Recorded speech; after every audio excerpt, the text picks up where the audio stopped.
Un plaisir et un honneur de vous savoir à l'écoute de la CRTV ce lundi 15 mars 2021.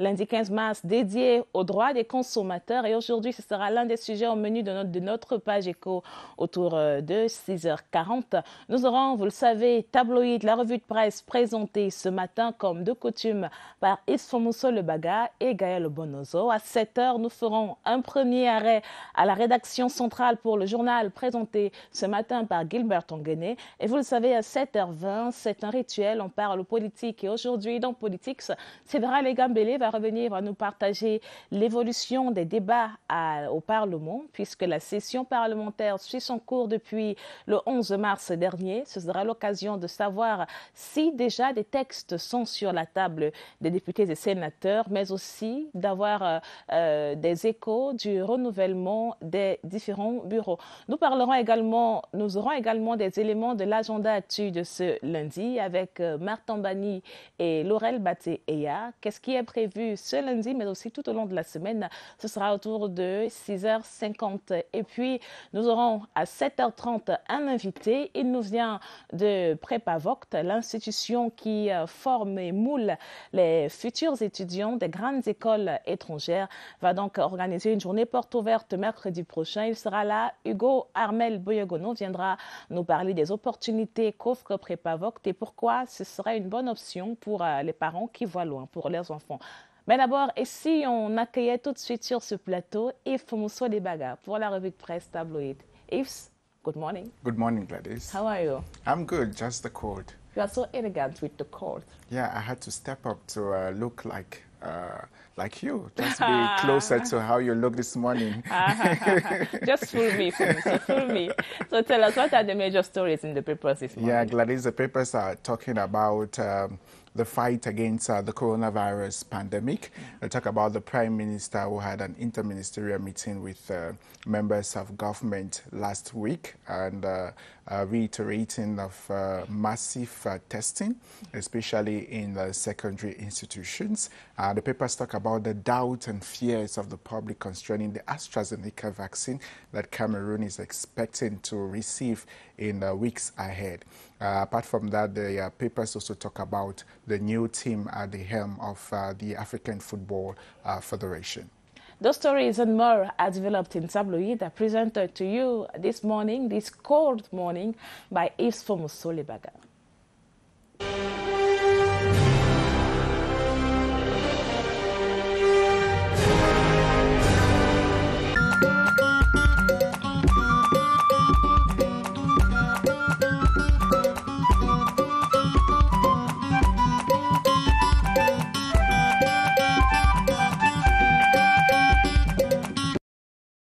Glad to have you on CRTV's network. This is Tabloid on CRTV. Let's take a look at what the papers are saying in Cameroon.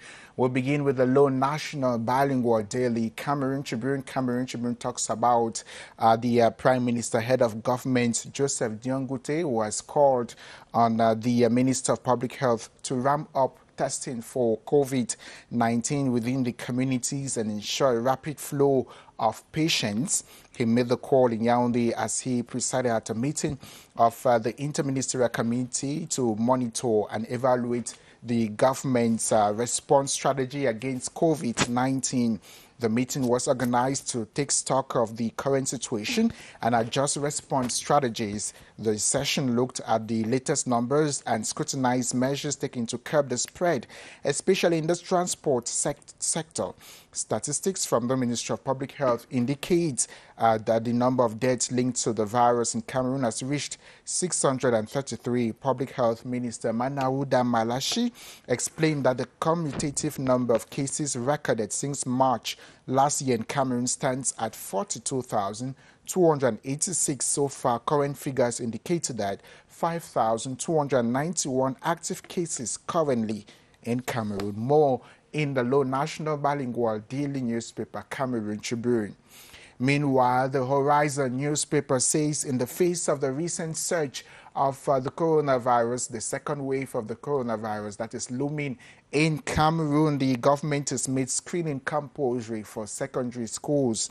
According to a communique, that was signed by the Minister of Secondary Education, Nalo Valyonga, access to school campuses shall be conditioned under the presentation of a recent COVID-19 test with a negative result. The minister has also announced that a nationwide screening campaign is already being carried out in all secondary institutions in collaboration with the Ministry of Public Health. Defi Actuel is wondering why there are fears or there are doubts concerning the AstraZeneca vaccine. You understand that the coronavirus vaccine developed by AstraZeneca and the University of Oxford has now been suspended in a number of countries from across Europe and Asia following reports of blood clots in some vaccinated people. Many other nations, however, have defended their use of the shots and said they will continue their respective inoculation campaigns. Thailand on Friday became the first Asian country to halt the use of the jab over safety concerns shortly after Denmark announced a 2-week pause to its nationwide rollout for reports of blood clots and 1 death. This explains why there are fears over the vaccine. More in today's edition of Defi Actuel. In the meantime, vaccin COVID-19, Dr. Manaouda Malachi joue la carte de prudence. EcoSanté adds that the coronavirus vaccine developed in Britain by Oxford University and UK-Swedish pharmaceutical firm AstraZeneca has suffered several setbacks since its development, damping hopes over its global role in ending the pandemic. Despite in Cameroon, Dr. Manaouda Malachi is facing tough times as there are several doubts concerning the AstraZeneca vaccine. Doubts have been heightened too after South Africa suspended the start of its inoculation program using the jab. Following research, it had failed to prevent mild and moderate cases of a virus variant there. Many poorer nations around the world are relying on the logistical advantages offered by the AstraZeneca Oxford vaccine, which does not require ultra-low storage conditions. In Britain, where more than 12 million jabs have been given as part of the country's biggest ever vaccination drive, it has been administered alongside the Pfizer BioNTech shot. We move over to the Post newspaper. The Post talks something else apart from COVID-19. It says CPDM to count militants not recognize or not reorganize organs. The Post writes a renewal of basic organs is imminent at the Cameroon People's Democratic Party, CPDM nationwide and abroad. A tradition of the party to effectively verify the functioning of sections and subsections, branches and cells which constitute the basic organs. The breaking up of basic organs to create new ones is determined by the party's statutory provisions based on population density, geographic distance, sociological grouping, and competition with the sole aim of ensuring supervision and follow-up. L'Economie newspaper says on February 3rd, 2021, the Nachtigal hydroelectric dam construction site was disrupted by gigantic protest by workers. The reason was an attendance machine error that led to inaccuracies in workers' payment. The blocked works at the site, taking that opportunity to list other demands and describe the already growing frustration amongst workers. Vincent Leroux is the new managing director of Nachtigal Hydropower Company, as announced by the company. The Nachtigal Dam development project was launched to ultimately reduce the cost of electricity and make electricity a sustainable resource for the population and industries in Cameroon. Scheduled to be commissioned in 2023, this 420 megawatt hydroelectric power station located on the Sanaga River will increase the country's electricity supply by nearly a third. In the meantime, the Guardian Post newspaper says the late retired Lieutenant Colonel Sundin for Lawrence father to the general manager of the Cameroon's telecommunications company, Camtel, Judith Achidi, Sunday was laid to rest last Thursday, giving a befitting burial. The late Lieutenant Colonel Sunday, who served the Cameroonian military selflessly and faithfully for several years, died February 10 in Montreal, Canada, after an illness. The journey to the fallen Lieutenant Colonel's final resting place kick-started on March 5 in Montreal with mass and live broadcasts of emotional tributes.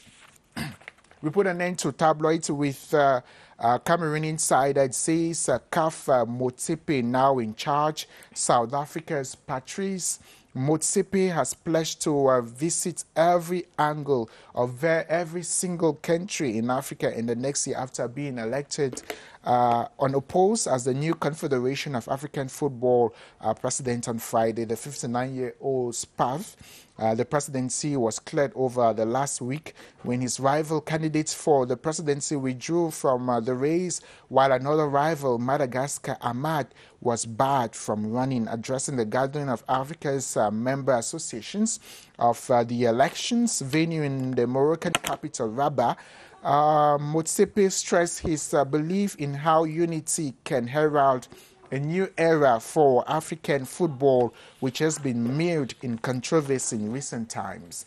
And Cameroon Insider puts an end to today's edition of Tabloids on CRTV's network. Thanks very much for watching. It's a cold day. Maybe you want to step out with some warm outfit, or better still, an umbrella. Have a great day on CRTV's network.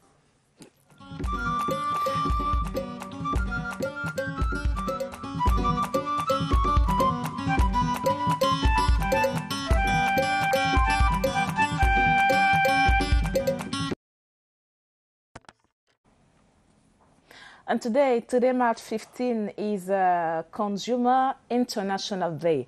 So, une journée qui se célèbre ou se commémore sur le thème « Lutter contre la pollution plastique », thème choisi donc par Consumers International pour adopter et promouvoir les habitudes de consommation plus durables. L'édition 2021 de cette journée mondiale des droits des consommateurs veut aussi souligner le rôle des consommateurs, des gouvernements, syndicats, défenseurs des droits des consommateurs dans la lutte contre la pollution plastique. Et c'est ce que Martin Bani déroule dans l'agenda actu de ce lundi. Regardez.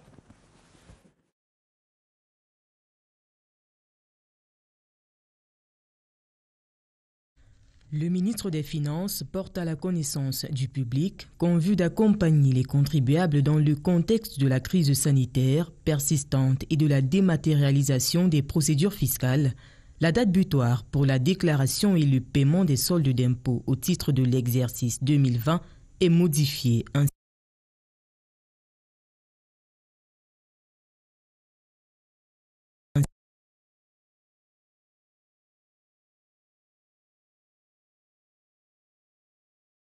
The consumer movement marks 15 March with World Consumers' Rights Day every year as a means of raising global awareness about consumers' rights and needs. Celebrating the day is a chance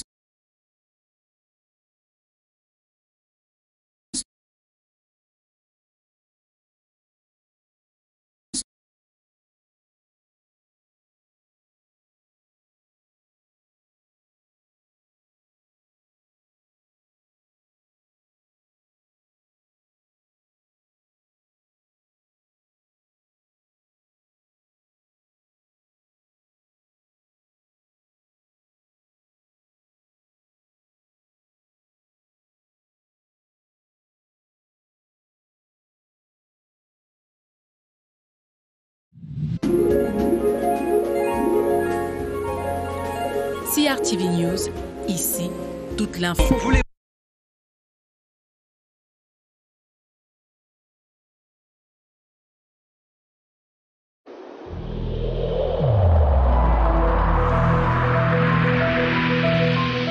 Attention, attention. Bayam Salam, commerçant Asso. Le coronavirus est encore parmi nous.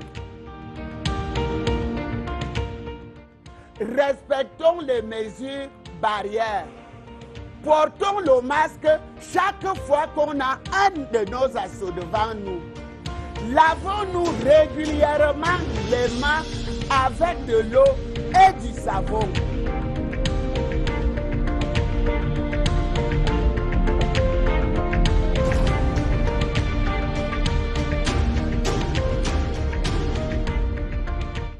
Le Covid est toujours là et le Covid circule dans nos communautés, d'où l'importance, limite, l'urgence de respecter les mesures de distanciation sociale. Sortez avec vos masques faciaux, gardez avec vous un gel hydroalcoolique et surtout respectez la distanciation physique dans les lieux publics. Une alerte, une alarme pour introduire cette deuxième section de Cameroun Daylight. Il est exactement 7h20 et à 7h20, vous le savez, on parle politique et aujourd'hui dans politique, le Cameroun peine à produire assez de lait pour satisfaire la demande nationale et pour améliorer la production et la productivité du cheptel et aider les producteurs de lait à faire avancer la politique d'import-substitution de manière à limiter l'entrée frauduleuse sur le territoire du lait de qualité douteuse. Quelques éléments indicateurs des objectifs du PRODEL. Entendez le projet de développement du secteur de l'élevage. Politique s'en parle ce matin à travers un échange entre Séverin Alega-Mbele et le docteur Taïga, qui est le ministre de l'élevage, des pêches et des industries animales. Entretien très crémeux à regarder en exclusivité sur Cameroun Daylight, c'est Politics.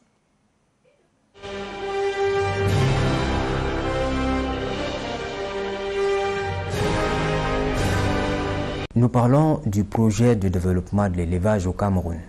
C'est à la faveur de la distribution des vaches laitières de haute performance à certains producteurs de lait. Selon les informations que nous avons, c'est une opération qui va contribuer à améliorer la production laitière dans notre pays. Nous avons la possibilité d'en parler ce matin avec Monsieur le ministre de l'Élevage, des Pêches et des Industries animales. Merci beaucoup, Monsieur le ministre. Merci beaucoup. Merci de vous intéresser à ce secteur important. Alors, cette opération de distribution des vaches laitières de haute performance aux producteurs de lait, elle s'inscrit dans la durée, c'est une opération ponctuelle? Cette opération est une opération qui est mise pour la durée parce qu'il s'agit véritablement d'influencer sur la génétique. Et la génétique se fait dans la durée. Il s'agit de mettre en place les vœux du chef de l'État au comice de Bolova, qui a instruit au gouvernement de mettre en place l'agriculture de seconde génération. Et lors de sa prestation de serment, il a parlé de l'effectivité de la révolution agricole. Et c'est en cela que cette opération est instruite et elle va continuer. Parce que nous pouvons le dire de façon claire, la révolution agricole telle que voulue par le chef de l'État est en marche. Il y a eu une première vague de vaches laitières qui est arrivée. C'était 165 vaches, si je ne me trompe.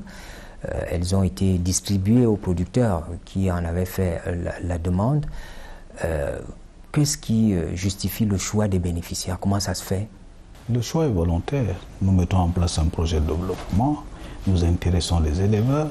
Le projet du développement du secteur de l'élevage est un projet qui couvre l'ensemble du territoire national. Et davantage, tous les 28 délégués de département sont les points focaux. Donc il s'agit d'un projet qui intéresse la mise en place, n'est-ce pas, d'un élevage de type nouveau qui améliorerait la production et la productivité du cheptel. Et vous comprenez que c'est un projet qui concerne l'ensemble de la population. Et pour acquérir ces animaux, pour aller, le projet couvre en réalité 5 domaines principaux. Il y a les bovins, il y a les petits ruminants, il y a les porcins, il y a la volaille, il y a le miel. Donc, aux éleveurs de faire des choix. Et ensemble, PRODEL et le groupement d'éleveurs ou les éleveurs, ils mettent en place un plan de développement, un business plan, un plan d'affaires. Et c'est sur ce plan d'affaires que l'action se passe. Alors, la première vague a été réceptionnée, distribuée. Est-ce que vous avez déjà un retour des informations sur ce qui se passe sur le terrain? Peut-être ça aidera à avancer dans le processus. Les premières réponses de terrain, c'est que c'est une opération réussie. 165 vaches reçues, une mortalité due à une parturition mise bas compliquée, parce que c'est comme des animaux de grand volume, 120 naissances, veaux, production moyenne de l'ordre de 18 litres jour qui devrait croître d'ici le mois d'avril. Donc c'est une opération réussie. Des animaux qui ont été bien adaptés au point, parce qu'il fallait une adaptabilité par rapport au climat, par rapport à l'alimentation. Et vous vous souvenez que c'est des animaux qui consomment du fourrage dans certaines conditions. Nous les avons adaptés à consommer de la coque de coton, consommés et qu'ils consomment bien. Et ma descente sur les terres a permis de voir des animaux en bon état, d'un bon point, avec une production et des veaux qui, n'est-ce pas, sont en bon point et qui se sont bien adaptés à la chaleur. Par conséquent, c'est une opération réussie parce que ces animaux peuvent, je peux le confirmer, vivre partout au Cameroun. Est-ce que c'est une importation? Est-ce que l'État importe ces vaches laitières ou bien c'est l'acquisition des producteurs? Comment ça s'est passé? Il y en a qui estiment que non, nous allons acheter ailleurs pour revendre. En réalité, c'est un projet que nous mettons en place, c'est un projet de développement. L'État participe à faciliter les acquisitions. Donc, dans un premier temps, c'est dans le cadre du projet, mais il s'agit d'accompagner les acteurs. Et comme vous le savez, le projet, l'État fait une subvention de 60%. 60%. Ceci n'est fait nulle part ailleurs. Et grâce à la volonté du chef d'État, au Cameroun, on le fait. C'est-à-dire que l'animal est acquis, transporté et mis à disposition. L'éleveur participe pour un coût de l'ordre de 10 à 40% à l'activité. Au business plan global, ne revoyez pas seulement l'animal. Vous voyez l'animal, l'étable, l'alimentation, les soins vétérinaires, le transport. Et c'est tout cela. L'État participe et apporte son appui au développement d'un secteur. Il y a quand même l'apport d'un partenaire, la Banque mondiale. Oui, c'est pour ça que c'est dans le cadre d'un projet. La Banque mondiale apporte le concours financier. C'est un projet conçu, élaboré avec le concours de la Banque mondiale, financé avec la Banque mondiale. Donc c'est un projet national. Et si nous parlons maintenant de la deuxième vague en préparation, c'est pour quand? Est-ce que, comme vous l'aviez annoncé, les éleveurs de petits ruminants ils seront concernés cette fois-ci véritablement parce qu'ils ont posé la question, les éleveurs de porcs, etc. Oui, naturellement, vous savez qu'il faut une masse critique dans tout processus de développement. Il faut une continuité.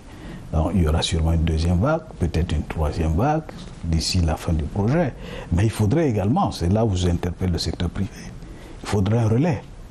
Secteur privé qui, demain, deviennent également des gestionnaires de la ressource génétique. Donc je les appelle ardemment à mettre en place des business plans pour importer, pour faire ce travail à la fin du projet.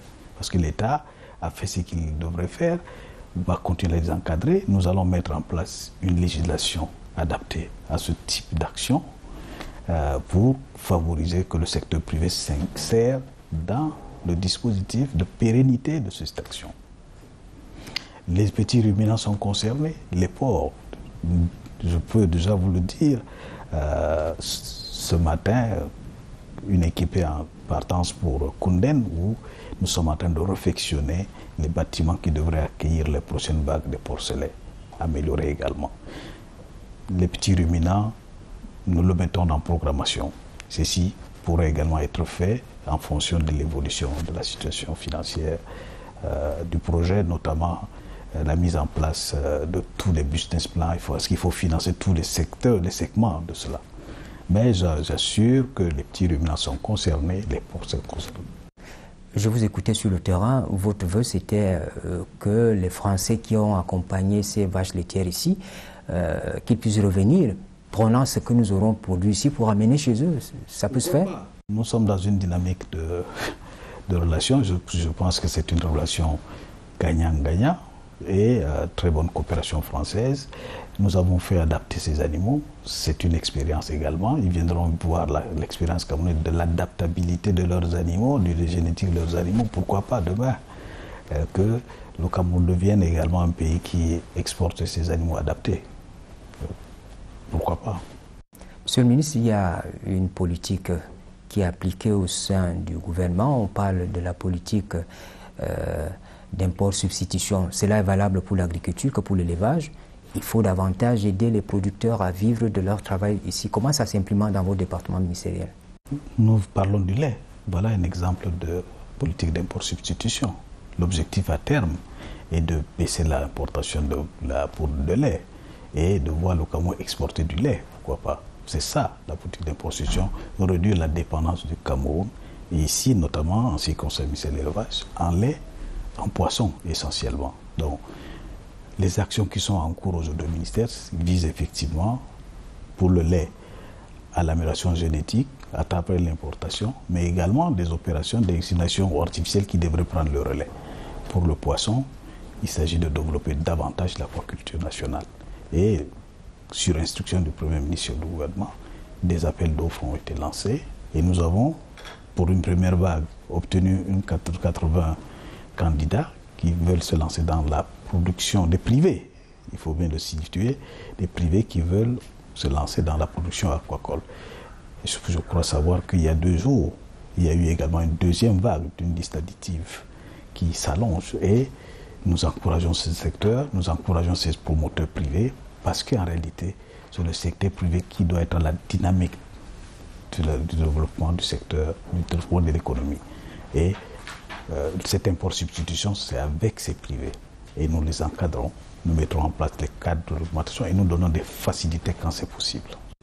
Monsieur le ministre, dans ce processus, peut-être pour sortir par là, vous encouragez les regroupements des producteurs ou bien chacun devrait aller tout seul? Toutes les voies sont bien. Le regroupement, c'est mieux. Cadre Prodel, dans le cadre de ce financement, nous favorisons beaucoup plus les coopératives parce que les risques sont partagés, mais également ça permet un partage d'expérience. Et nous encourageons les acteurs à travailler en groupe. Même les initiatives individuelles sont également les bienvenues. L'essentiel, c'est de produire plus et de produire mieux pour que les productions animales, n'est-ce pas, soient disponibles. L'accessibilité. Et ici, nous allons de façon ensemble répondre à cet appel du chef d'État vers cette agriculture seconde génération qu'il impulse et que le chef du gouvernement, son excellence John Gouté également, dans ce cadre de sa coordination bienveillante, nous oriente régulièrement sur les actions à mener. Merci beaucoup, Monsieur le ministre, pour ces informations qui nous permettent de nous adresser aux producteurs au Cameroun. Je vous demande de dire aux producteurs de produire plus et de produire mieux. Le ministère, le gouvernement a mis en place un certain nombre d'instruments, notamment tous ces projets, pour que davantage ils produisent plus et qu'ils produisent mieux. Je vous remercie de cet intérêt que vous portez pour le secteur de l'élevage. C'était donc le ministre de l'élevage, des pêches et des industries animales qui nous parlait de ces politiques publiques mises en œuvre, de ces facilités offertes aux producteurs dans notre pays afin d'améliorer et la qualité et la quantité même du lait dans notre pays. Nous en reparlerons certainement dans les prochains jours. Mesdames, Messieurs, merci de nous avoir suivis. Bonne suite des programmes sur la CRTV.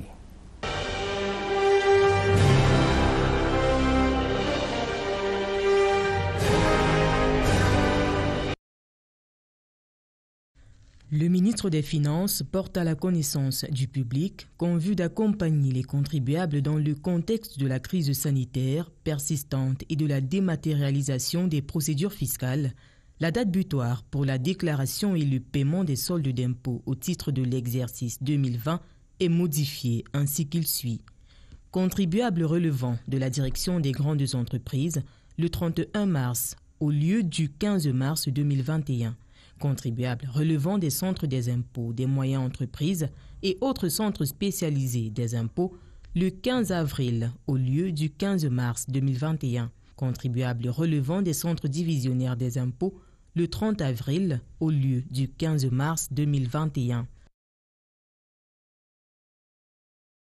L'ambassade de Côte d'Ivoire organise dès ce lundi 15 mars 2021 une cérémonie de présentation de condoléances suite au décès d'Ahmed Bakayoko, Premier ministre de la République de Côte d'Ivoire, ministre de la Défense, chef du gouvernement, décès survenu le 10 mars dernier en Allemagne.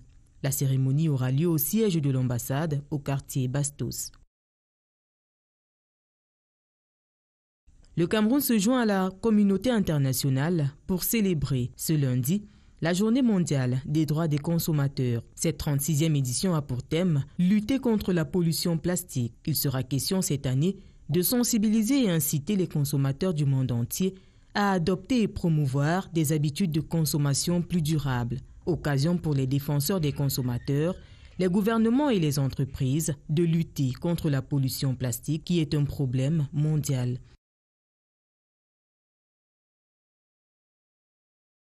Autre journée mondiale en perspective, demain mardi, est Journée internationale du travail social. Elle se célébrera sous le thème « Engagement communautaire pour une justice sociale ». Célébrée dans le monde depuis 1983, la Journée internationale du travail social a pour mission de souligner les réalisations du travail social et de rendre visible l'importance des services sociaux.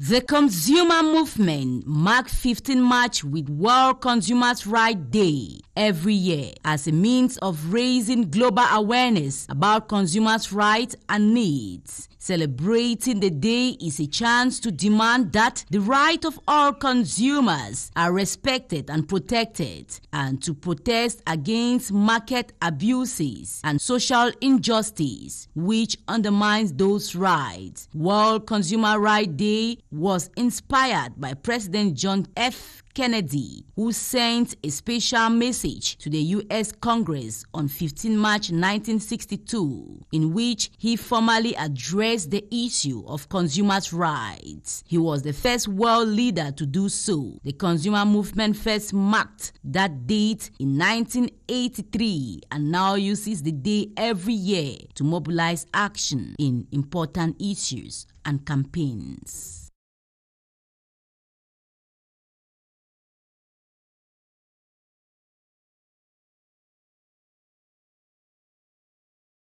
And Matt Tambani for that daily agenda. Notre agenda actu de ce lundi 15 mars 2021 et on l'a retenu 15 mars qui marque la journée des droits des consommateurs, journée décidée par Consumer International, une association qui défend justement les droits et devoirs des consommateurs. Eh bien, cette année, le thème retenu pour cette célébration, pour cette commémoration, est lutter contre la pollution plastique, un thème qui vise à mettre en lumière les problèmes environnementaux qu'occasionne la société actuelle de consommation, puisqu'on estime que d'ici 2050, il y aura plus de plastique que de poissons dans les océans et que 100 000 mammifères marins et tortues et 1 millier d'oiseaux de mer sont tués chaque année par la pollution plastique marine. Et tenez-vous bien, la quantité de plastique pénétrant chaque année dans les océans est de 8 millions de tonnes.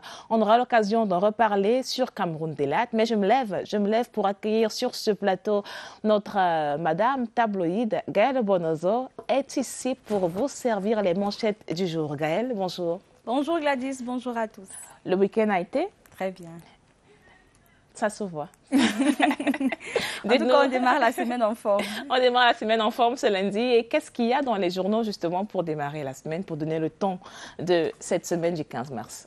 Eh bien, dans les journaux, ce matin, là, on revient sur la réunion interministérielle d'évaluation de la stratégie gouvernementale de lutte contre le Covid-19. Une réunion présidée ce vendredi par le Premier ministre Joseph Dione Ngouté. On parle également sport dans nos journaux, précisément de Patrice Motsepe, le Sud-Africain qui est le nouveau président de la Confédération africaine de football. C'est à retrouver tout de suite dans Tabloïd.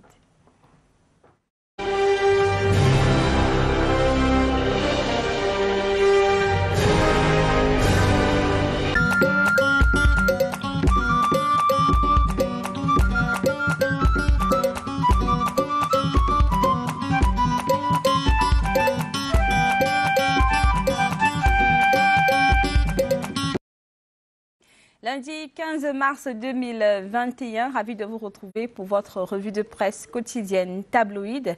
En ouverture, nous parlons lutte contre la Covid-19 à la une du journal Cameroun Tribune qui titre Covid-19, il faut tester au maximum. Selon le journal, président, une réunion interministérielle d'évaluation de la stratégie nationale de riposte contre la pandémie vendredi dernier. Le Premier ministre chef du gouvernement, Joseph Dione Gouté, a prescrit au gouvernement d'intensifier le respect des mesures barrières tout en maintenant haut les niveaux de dépistage de la population. Il est question de multiplier les tests pour mieux maîtriser la contamination. En sport, toujours à la une du journal Cameroun Tribune, Confédération africaine de football, l'ère Patrice Motsepe. Le Sud-Africain a été élu président par acclamation vendredi dernier à Rabat au Maroc. Il devra s'appuyer sur 5 vice-présidents, dont le Camerounais Sédou Mbombo Dioya. Un dossier à retrouver aux pages 36 et 37 du journal Cameroun Tribune, l'édition de ce jour. Passons à une autre actualité, un autre journal, le journal Ladies News, le journal consacré aux femmes, s'intéresse ce jour au lycée de Mbaladeu qui fait SAMU dans le cadre d'un vaste projet de construction et de rénovation des infrastructures scolaires initié par les parents d'élèves et mis en œuvre par le responsable de cette institution scolaire. Un bâtiment R+1 et une salle multimédia fonctionnelle ont été rétrocédés au ministère des Enseignements secondaires vendredi 12 mars 2021 au cours d'une cérémonie très courue rehaussée par la présence du gratin politique et administratif de l'arrondissement de Yaoundé 1er. Le journal Défis actuels s'intéresse de son côté à la fiscalité. Le MINFI proroge les délais de paiement d'impôts. Selon le journal, le ministre des Finances a récemment signé un communiqué qui donne de 15 jours à 1 mois supplémentaires aux contribuables pour s'acquitter des taxes de l'année 2020. L'on parle également du document SND 30 à la une du journal Défis actuels. L'État recherche une assistance technique. Le ministre de l'économie lance un appel de recrutement d'un cabinet pour la conduite d'études stratégiques et de faisabilité dans le cadre de la stratégie nationale de développement 2020-2030. Et nous restons en économie, mais cette fois-ci avec le journal Éco Matin qui s'intéresse à l'énergie électrique au Cameroun. Des installations d'Eneo volent en fumée. Les feux de brousse déclarés dans plusieurs localités de la région du centre, de l'est du littoral et de l'ouest et du sud causent d'énormes préjudices aux concessionnaires du service public de distribution de l'énergie électrique au Cameroun. Une situation qui oblige l'entreprise à consentir des dépenses supplémentaires pour refaire ces installations dans les localités impactées alors qu'elles n'étaient pas préalablement contenues dans son cahier de charges. Et toujours en économie, NHPC, à la une du journal L'économie Report, l'entreprise dans un climat social tendu. Selon le journal L'économie, Vincent Leroux, nouveau directeur général de la Nachtigal Hydropower Company, prend fonction au moment où les grèves à répétition, les travaux de construction du barrage de Nachtigal paralysent donc, du moins les grèves à répétition paralysent les travaux de construction du barrage de Nachtigal. Autre actualité à la une du journal Censure Hebdo. Le journal Censure Hebdo fait un zoom sur le directeur général de la Société nationale de transport d'électricité, Sonatrel, et fait le bilan de cette institution nationale pour l'année 2020. Déjà, l'un des défis de la Sonatrel est de renforcer les réseaux de transport d'électricité dans les villes du pays, souvent victimes des délestages électriques du fait de la vétusté des infrastructures de transport et de l'absence de lignes de secours. Ainsi, au cours de l'année 2020, la Sonatrel a réalisé un résultat net positif de 350 milliards de francs CFA de bénéfices et a contribué à restaurer près de 100 kV de lignes de transport d'électricité pour l'année 2020. Un dossier à retrouver aux pages 6 à 7 du journal Censure Hebdo.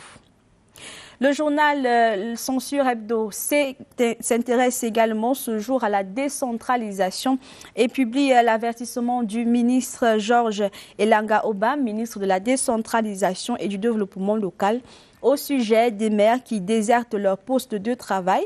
Le ministre rappelle que des sanctions seront prises afin de réprimander les maires déserteurs. Le journal L'Albatros, de son côté, s'intéresse également à l'activité de la Sonatrel, mais aborde plutôt l'aspect des perspectives ce matin de cette institution. En effet, en perspective, la Société nationale de transport d'électricité prévoit signer 3 conventions de crédit d'un montant total de 30 milliards de francs CFA pour la construction d'une ligne de 400 kV de transport d'électricité reliant Edea dans le littoral à Yaoundé au poste de Niom 2 et d'une boucle électrique en ligne de haute tension de 90 kV dans la capitale camerounaise. La durée des travaux est de 12 mois, ce qui signifie qu'ils devraient être achevés au plus tard en 2022. Le journal Le Temps du Mbam Ekim ce jour s'intéresse à la commune de Ntui. 300 millions pour la construction d'un complexe sportif moderne le 11 février dernier dans une causerie éducative avec les jeunes en proie à la consommation des drogues. Ces derniers ont justifié cet acte par l'absence d'espace de loisirs pour les jeunes de la ville de Ntui. Réponse du berger à la bergère. Le maire de la commune de Ntui a engagé des travaux de construction d'un complexe sportif moderne dont le coût est estimé à près de 300 millions de francs CFA. La première phase des travaux a débuté ce 3 mars et un appel d'offres est en cours. Parlons santé à présent à la une du journal Éco-Santé. Vaccin anti-Covid, Dr Manaouda joue la carte de la prudence. Selon le journal, au moment où le vaccin AstraZeneca choisi par le Cameroun est mis en cause par certains pays européens pour ses effets secondaires, Malachi Manaouda, ministre de la Santé publique, a quant à lui saisi le conseil scientifique.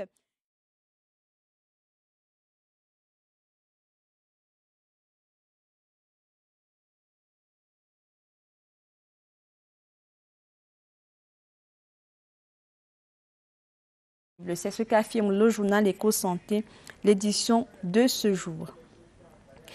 À présent, passons au journal L'Élite. Le journal L'Élite ce jour qui s'intéresse à l'actualité et au recrutement d'Okala Ebodé à l'université de Douala. Le journal L'Élite parle du trouble au sein du MRC et précise donc que le cas Okala Ebodé offre de voir l'incohérence notoire du gouvernement pour la renaissance du Cameroun qui fait, selon le journal, du 2 poids 2 mesures au gré de ses poncifs.